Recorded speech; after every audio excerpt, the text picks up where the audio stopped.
Okay, thanks very much, Alex, for joining me.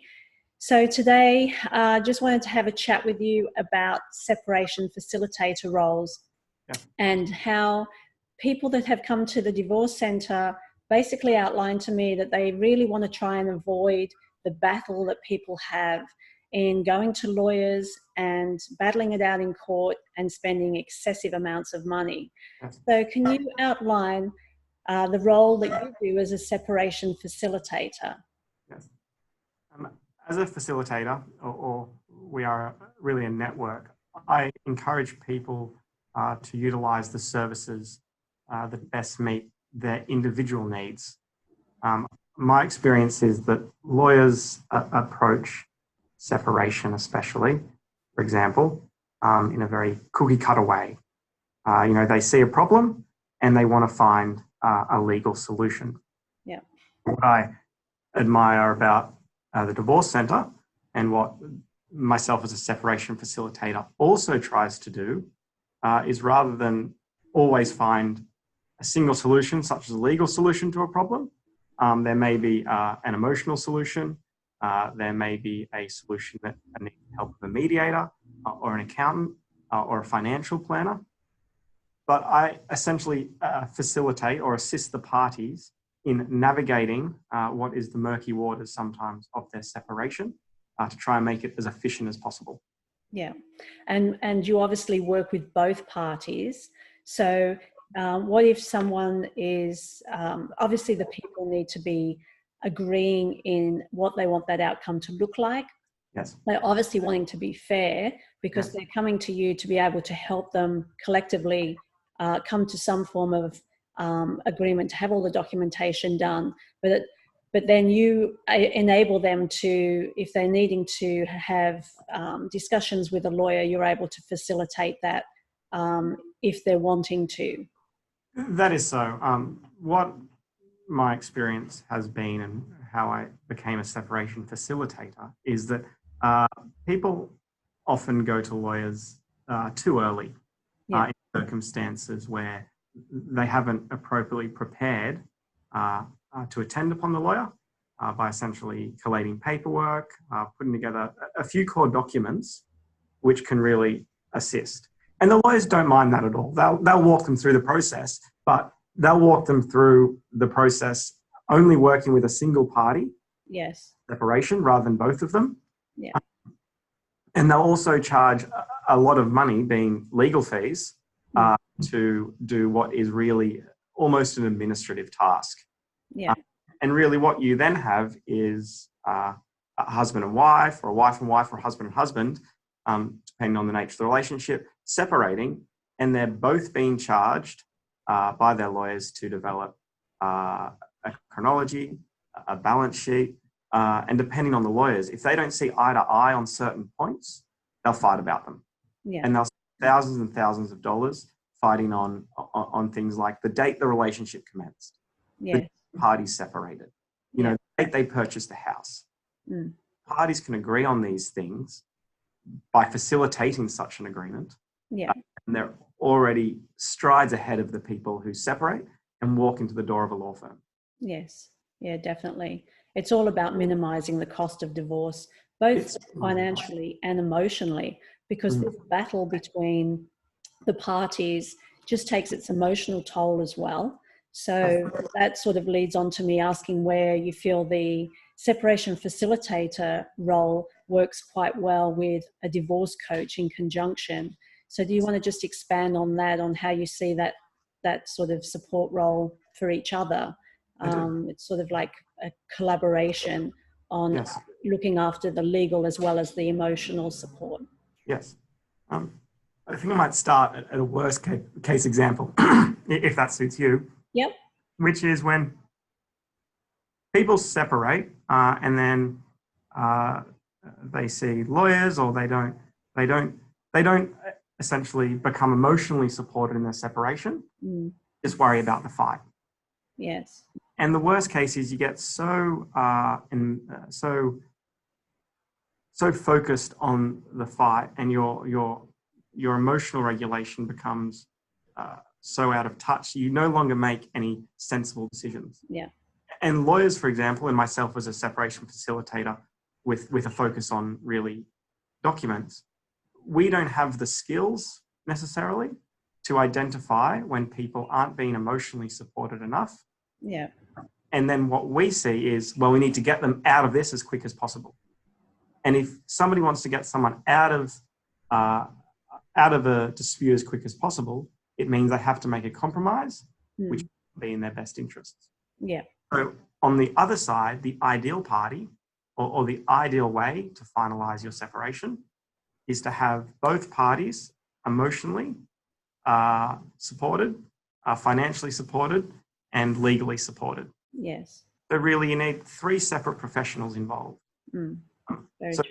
why the Divorce Centre and can work with people like myself as separation facilitators is Miss Duffy has the skills, or yourself, you have the skills to emotionally assist parties and, just understand themselves and understand what they really want from a dispute on an emotional level, what they'll be happy with.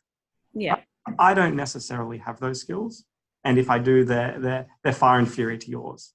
Where I can assist parties is how they get to the documents they need to prepare and the agreement they need to have to get to the end or the end deal that they want, be it respective property or children.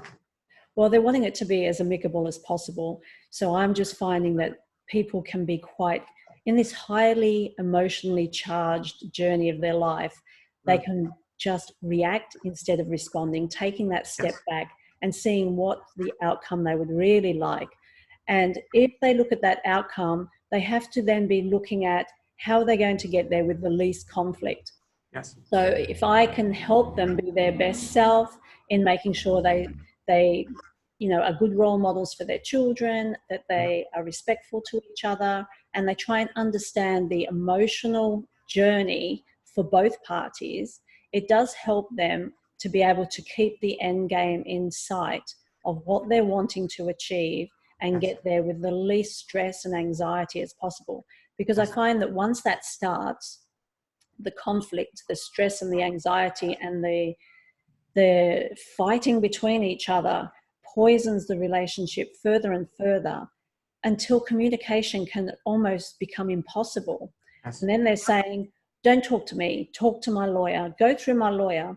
And this is where it's costing them a significant amount of money. It takes its emotional toll on you as well. So that's where I see that the separation facilitator can really help with pulling together all of the documentation they need, working together with both of them. And then with the divorce coaching can really help them see that they've got to be looking forwards, not looking back in the past, not looking at punishing the ex because of what he or she has done, because that is not going to get them to where they need to be. It's going to just continue to create that conflict. So I can see where our roles really complement each other. We do, and it's as you said there. There's a sense of punishment in separation if you're not careful. Yeah. And if you do fall into the trap of trying to punish your ex-partner, it becomes expensive for both of you. I mean, I've had people spend probably about $3,000 each over a silver exercise ball. Yeah. They could have bought 1,000 of those exercise balls, but for some reason they had an attachment to this exercise ball. It was an emotional attachment, and neither was willing to let go. They may not have been willing to let go of each other. They may not have been willing to finalize their dispute. Yeah. That's not something I can weigh in on because I wasn't in a position to assess why they were so attached to such an object. But as people can appreciate, you need some objectivity. You need some. Yeah. You're emotionally taken care of so you can make rational decisions. Yeah, exactly. Yeah. So what benefits do you feel couples have as engaging a separation facilitator as opposed to immediately going to a lawyer? There's a financial benefit. There's the financial benefit of not having to pay 2 people to do the same job. Yeah. There's a financial benefit of my fees being significantly less than lawyers. And that is simply because I don't run a law firm, I don't have the overheads, I don't have the same premiums and costs Yeah. law firm have, so my fees can be cheaper. Yeah. There's also the benefit that I never seek to antagonize a dispute for my own personal gain. No. And that's not to say lawyers do that, but some lawyers like a fight, you know? They like to make sure clients get exactly what they're entitled to, not necessarily what they want. Yeah. Where my focus is always is to get parties to what they want and make sure that they have a quick and amicable separation, and remain focused on the important things, which is their future, not their past. Yeah. Yeah. If there are any. Definitely. I think together, a divorce coach and a separation facilitator can work so people have a more holistic and wholesome separation that doesn't have such an emotional and financial impact. Yeah. Yeah. There'll never be none, but it's about minimising the cost. Absolutely. Yeah. Well, it's minimising the cost and minimising the emotional impact, because the longer that emotional impact is continued, the longer it takes to heal. Yes. So the sooner that people can get through this horrendous journey of divorce, let's face facts, it's not a good process to go through. It's your world's upside down, but it's a case of let's get it done, let's move forward so that you're in a position then to be able to start a new life when you're ready, when you've healed, so that you can then do things that you never could have done before. So, you know, you can really transform your whole life and even yourself into having the best life ever. So, well, that's it, yes. And at the point of separation, it's usually been, for some, it's been a period of time of discomfort and people knowing that the relationship's coming to an end. Yeah. So you don't want those feelings to drag on. No. But, you know, well, you don't want it to turn nasty. You don't want it to turn nasty. Yeah. So you're wanting them to be able to work through the divorce together as amicably as possible, so that there isn't the conflict, the high conflict, because it can do such damaging results to the children to see their parents fighting, particularly when we try to teach our children to be loving and caring and kind, and then all of a sudden they can see the real ugly side of their parents, which is very destabilizing for children. Yes, it is. So what about the major challenges that you have seen people experience through divorce? What are some of the things that you see with people that come to you? The major challenges is really what we've touched on, which is balancing emotions and the idea that you might need to vindicate yourself or inflict some pain, with also interacting and reaching a settlement or an agreement with your partner. So the challenges I find is you need to communicate. Your relationship may be over, but communication has to continue. Yeah. We do pre-separation, like yourself, which you mainly assist with, and post-separation work. But pre-separation, I've found at least, the biggest challenge is having the conversation. Yeah. What people don't necessarily recognise is how you have that conversation. Approach separation with your ex-partner or now ex-partner will set the tone, or will likely set the tone for the rest of your discussion as to the affairs subsequent to the breakdown of your relationship. So I find the biggest challenge is working out how people communicate, the best way for two people to communicate, and then implementing channels of communication so they can reach a deal or reach an agreement. And what the Separation Network tries to do is find those channels. And in terms of engaging a lawyer, it's very important that they're very helpful, but it's about getting them involved at the right time. And it may be that upon separation, people need lawyers straight away because they're at risk of doing themselves a disservice in their outcome. But that's not always the case. So it's finding when certain professionals need to become involved in those parties' lives and making sure they find the right professional to assist them. Definitely. Definitely. It's all about the timing. Yes, it's all about the timing. So it's getting your divorce resources around you and supporting you at the moments in time when they're required. Because I find that if people engage directly with a lawyer to start off with, you're engaging with the most expensive resource in the whole journey. So it's much better to engage with the right resources to start with, who can help you then direct you to the right resource as and when required. Yes. So having someone, as you know, we discussed about having a divorce coach who will help you through the process of divorce and help you engage with the right people, and having that separation facilitator to help you and your spouse, your partner, to pull together all of that information ready to go to see the lawyers, the financial planners, so that you can then start to think about the future after post-divorce. Yes. So it's very important that you have the right resource at the right time. It's very important you have the right resource, and it's very important you have the professional that suits you most appropriately. Your journey with a lawyer, for example, can be a long one, and it also can be a very personal and intimate experience. You share a lot of things about your life that you wouldn't usually share because the nature of resolving a dispute. Yeah. I think it is most important to find a lawyer that matches your personality. Yes. Will complement you. And when I say complement you, it doesn't mean support everything you want to do, but or tell you you're right at every turn. It is someone who'll be the person of objectivity in a long process in circumstances where you may lose objectivity. Yeah. The right lawyer for one person is not the right lawyer for another. The separation facilitator role does recommend lawyers to people when and if they need them. Yeah.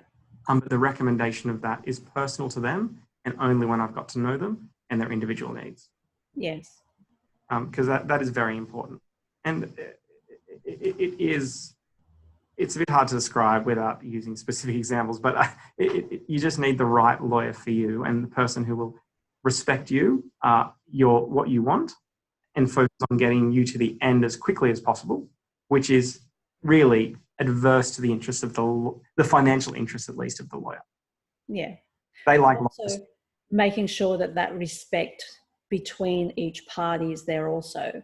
So yes. I find that I try to promote very much so having that compassion, that kindness and respect for the spouse, because the more you press their hot buttons, the more that you antagonize, the longer the process takes and the more painful the process is. Yes. Both of you. Yes. So for you both to be, your best selves in being able to look at the process and do the best you can in being fair, honest, and with respect to your ex is going to go a long way in getting you through the process a lot faster, a lot less expensive, yes. and enabling you then just to move forward and move on a lot quicker. Yes.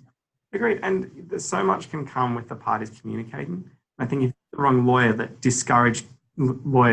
discourages communication, what you end up with is every time you try and communicate with your ex-partner and it gets a bit heated, one of them says, as you identified before, don't talk to me, talk to my lawyer, and walks off.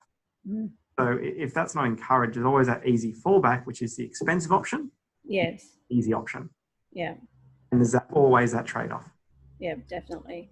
Definitely. So for people who are just about to embark on divorce, what advice would you give them? Be supported. Find the support networks, and that support network isn't limited to psychological support. It's not limited to legal support or financial support. It needs to be a nexus of all of these people, and also friends. Keep your friends around you.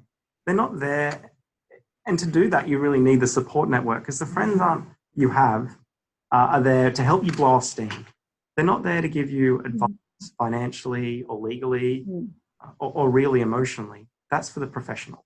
But you need all these people around you to support you through the divorce, which may be and will likely be possibly the most difficult time of your life. Yeah, definitely. Being the most difficult time of your life, it's not a one shop problem. It needs multiple people to support the multiple parts of yourself that can atrophy if you're not careful. Yeah, definitely. See that happen. And that's why it's important to engage with the divorce coach and a separation facilitator, and at some point maybe a lawyer, just to support you and to make sure that your health and well-being remains number one and the priority. Not seeking revenge or getting the most money or getting the most time with the children if it's not in their best interest to spend the most time with you. It's just making sure that your health is number one so you can get the best outcome. Yeah, definitely. Inextricably linked. Yeah. Because it's very important to also make sure that people are putting their children's needs first also. Absolutely. And I'm a big advocate that children need to see both parents. So, we're needing to make sure that people are being fair and making sure that the children have a good relationship with both parents. So when you talk about the friends and leveraging friends to vent, that is key, because it's better to vent to a trusted, confidant friend when you're feeling down, when you're feeling something's ticked you off.